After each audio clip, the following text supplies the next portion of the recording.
થતા કામગીરી શરૂ કરાઈ છે। પાલનપુર શહેરના 1 થી 11 વોર્ડ આવેલા છે, જેમાં કુલ 12 જેટલા સંપો આવેલા છે।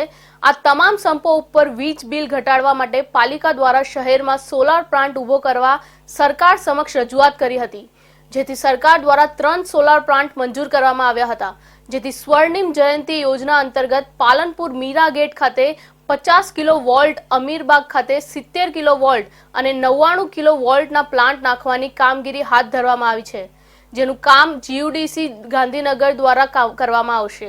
પાલનપુર નગરપાલિકાને ગાંધીનગર જીયુડીસી દ્વારા આપણે લિસ્ટ આપ્યું હતું કે અમારે આટલી જગ્યાએ સોલાર ટ્રી જોઈએ, સોલાર પ્લાન્ટ જોઈએ, જેથી અમારી લાઇટ વીજ બિલમાં બચત થાય।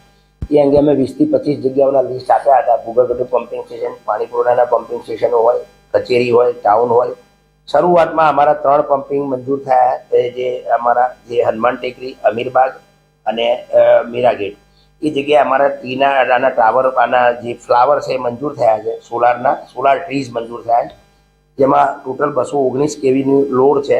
219 કેવીના ટોટલ એક જગ્યાએ 70 કેવી, એક જગ્યાએ 50 કેવી, એક જગ્યાએ 96 કેવી, 99 કેવી। એ રીતે એ કરતાં લગભગ નગરપાલિકાને રોજના 1300 થી 1500 યુનિટની બચત થશે, જે અંગે આપણે માસિક ગણવા જઈએ તો લગભગ 3,75,000 થી 4 લાખ જેટલી માસિક બચત થશે અને વાર્ષિક લગભગ 12,48 લાખ રૂપિયા જેટલી વીજ બિલની નગરપાલિકાને બચત થશે। અને આ સિવાય બી નગરપાલિકાને જીયુડીસી ફેઝવાર આપે છે। આ 3 મંજૂર થઈ ગયા, હવે આવતા ફેઝમાં બીજા 3-4 સ્ટેશનો મંજૂર થશે અને એમ કરતાં નગરપાલિકાના વીજ બિલનો લોડ ઓછો આવે અને બચત થાય, એવું આયોજન સરકારનું છે।